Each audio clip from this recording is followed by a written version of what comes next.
Overseas Pakistani ہیں. یہ وہ لوگ ہیں اگر ہم صحیح معنی میں اور ہم ڈیوائز کر رہے ہیں, ابھی سے ہم نے پلاننگ شروع کی ہے کہ ہم کیسے ان کو انویسٹمنٹ یہاں کروائیں اپنے ملک میں.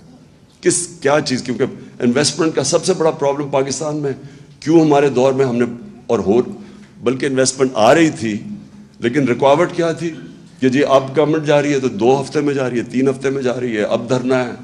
اس کی وجہ سے ایک انسرٹنٹی کریٹ کی ہوئی تھی. تو پولیٹیکل سٹیبلٹی سب سے پہلے بہت ضروری ہے, اور اس کے بعد اوورسیز پاکستانی ہماری پرائرٹی ہونی چاہیے کہ ان کو ہم کیسے ڈرا کر سکتے ہیں کہ جو ہمارا کرنٹ اکاؤنٹ ڈیفیسٹ بڑھ جاتا ہے اس کو ہم کیسے اس انٹرم پیریڈ میں کور کریں. میں نے 2 بڑے پروجیکٹ سوچے تھے اور دونوں اوورسیز پاکستانی اس کے لیے تھے. ایک ابھی جو راوی سٹی, ایک نیا شہر, کیونکہ وہ سب سے زیادہ اس میں اوورسیز پاکستانیز کا انٹرسٹ تھا. دوسرا ایک بنڈل آئلینڈ ہے کراچی میں, بالکل وہ پڑا ہوا ہے ایسے ہی, سارا سیوریج جا رہا, یعنی وہ کوئی بیکار جگہ ہے.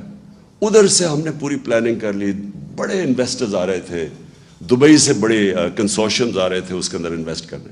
دونوں سیبوٹاج کیے گئے. بنڈل آئلینڈ ہم کام شروع کرنے لگے, سندھ گورنمنٹ نے NOC وڈرا کر لیا. یہاں جو راوی سٹی تھی اس میں ہمیں بڑے بڑے انویسٹرز آ رہے تھے, بلینز آف ڈالرز آ رہے تھے ہماری انویسٹمنٹ کے لیے. 11 مہینے ایک جج نے اسٹے آرڈر دے دیا, روک دیا پروجیکٹ اس نے 11 مہینے. اور ہمیں پتہ ہے کدھر سے پریشر تھا. پریشر سارا یہ ہاؤسنگ سوسائٹیز کا تھا جو ایک بہت بڑا مافیا بن گیا.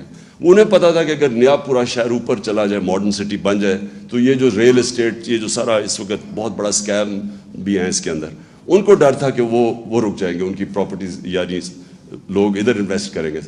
انہوں نے سب 11 مہینے اسٹے آرڈر, اور میں اس لیے کہہ رہا ہوں کہ اس کے اندر ہمارے پاس بلینز آف ڈالرز آ جا رہے تھے جو کور کر دیتے. یہ جو کموڈیٹی سپر سائیکل کرونا کی وجہ سے ساری دنیا میں آیا ہوا تھا, میرا خیال تھا کہ ہم وہ گیپ تب تک کور ہم رائڈ کر دیں یہ پیریڈ جب کہ یہ کموڈیٹی سپر سائیکل نیچے جائے گا. تو میں وہ انفارچونیٹلی انہوں نے سیبوٹاج کیا.